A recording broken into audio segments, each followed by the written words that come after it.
Assalamualaikum warahmatullahi wabarakatuh. Perkenalkan, nama saya Ilham dari FISIP Prodi Komunikasi Universitas Muhammadiyah Profesor Buya Hamka atau disingkat UHAMKA. Di sini saya ingin memaparkan dan menjelaskan judul saya Bersuara Cirebon, Bahasa Budaya di Era Tantangan Globalisasi, Analisis Komunikasi Jürgen Habermas. Apa itu analisis komunikasi Jürgen Habermas? Di sini kita akan belajar teokritis sosial komunikasi. Ya. Teokritis sosial komunikasi adalah pendekatan dalam studi komunikasi yang berfokus pada analisis kekuatan sosial, politik, ekonomi, dan budaya yang mempengaruhi proses komunikasi dalam masyarakat tertentu. Teori ini berasal dari mazhab Frankfurt atau Frankfurt School yang dikembangkan oleh pemikir seperti Max Horkheimer dan Theodor Adorno, Herbert Marcuse, dan Jürgen. Ciri-ciri teokritis sosial komunikasi ada: 1. Kritis terhadap dominasi kekuasaan. 2. Emansipasi dan pembebasan. 3. Pendekatan dialektik. 4. Kritik terhadap budaya masyarakat.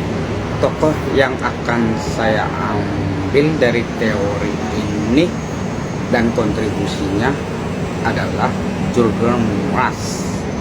Teori sosial kritis khususnya yang berkaitan Jürgen Habermas itu komunikatif dan ruang publik relevan dalam pengaruh memahami bagaimana bahasa budaya berinteraksi dalam konteks globalisasi termasuk di Indonesia.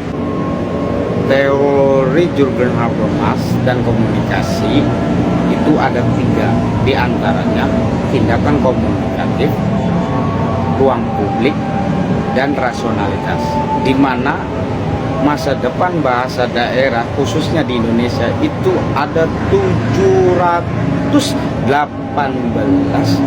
bahasa daerah, di mana yang sangat mengejutkan dari data UNESCO dunia bahwa bahasa daerah yang ada di dunia itu bersekitar 7.600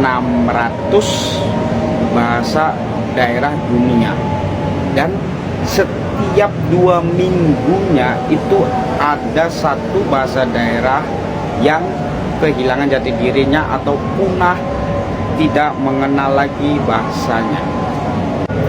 Faktanya saat ini dari 718 bahasa daerah di Indonesia, berdasarkan data yang 2019, terdapat 11 bahasa yang mengalami kemunduran dari sisi jumlah penuturan atau hilang identitasnya.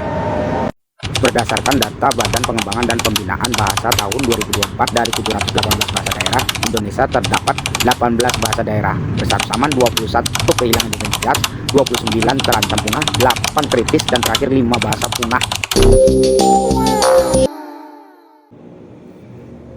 Setelah kita mempelajari teokritis sosial komunikasi Jürgen Habermas, data UNESCO dan data nasional yang mengenai bahasa, suku, budaya di tantangan era globalisasi lagi, lebih spesifik lagi kita merujuk kepada daerah kota Cirebon atau Cirebon, di mana Cirebon sekarang sudah menjadi suku tersendiri dan bahasa daerah tersendiri. Itu ditetapkan pada tahun 2010 oleh Gubernur Jawa Barat dan pemerintah pusat bahwa Cirebon sudah tidak termasuk suku Sunda dan juga tidak termasuk suku Jawa, tapi suku tersendiri yaitu suku Cirebon yang berada di daerah Pantura atau pantai utara. Kita sebagai anak muda generasi bangsa yang mana harus ikut melestarikan dan mempertahankan identitas budaya daerah masing-masing atau budaya Cirebon, di mana budaya Cirebon juga akan tergerus oleh dunia globalisasi dari bahasanya, yaitu bahasa dari luar termasuk dari bahasa Cina atau Mandarin, bahasa asingnya daerah barat itu yaitu bahasa Inggris, dan bahasa Timur Tengahnya itu bahasa Arab, di mana Cirebon harus mempertahankan bahasa Cirebonnya tersendiri. Juga budayanya yang kental dengan tradisional, yaitu adanya pesta laut yaitu Nadran dan Maulid Nabi Maulidan di setiap momen 1 tahun sekali, dan juga malam 1 Suro. Seperti keseniannya ada tari topeng dan batik Megamendungnya, dari makanan dan minumannya itu ciri khas Cirebon. Kita sebagai anak muda generasi bangsa harus terus memperjuangkan, melestarikan budaya daerah masing-masing, khususnya Cirebon.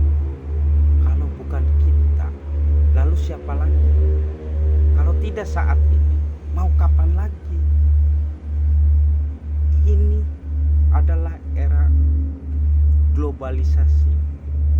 Banyak dari berbagai suku budaya di dunia masuk secara terbuka di era globalisasi ini. Kita harus tetap berjuang dan mempertahankan identitas kita, yaitu dari suku daerah tertentu, yaitu masing-masing yang ada di Indonesia diikat dalam kebinekaan Tunggal Ika, saling menghormati, saling menghargai walaupun dari negara luar. Mari kita selalu mempertahankan dan melestarikan identitas suku, budaya, bahasa, adat istiadat daerah masing-masing, yaitu daerah Cirebon, termasuk Cirebon bagian dari Indonesia. Sekarang eranya digitalisasi, di mana untuk mengkampanyekan atau mengiklankan atau memperkaya, menginovasi dari suku, daerah atau adat istiadat atau budaya, kita dapat mengenalkan kepada dunia bahwa inilah Cirebon dan inilah Indonesia. Kesimpulannya adalah untuk terus melestarikan, memperkaya, menginovasi suku, budaya, bahasa Indonesia, mengenalkan kepada dunia, seperti yang viral di saat ini, yang baru ini ada di daerah Pekanbaru, yaitu Kuantang Singgi, dengan viral dari tradisinya pacu perahu sehingga ke mancanegara dan dunia ikut aura framingnya. Itulah jadi kebanggaan kita sebagai identitas budaya suku yang ada di Indonesia. Terima kasih.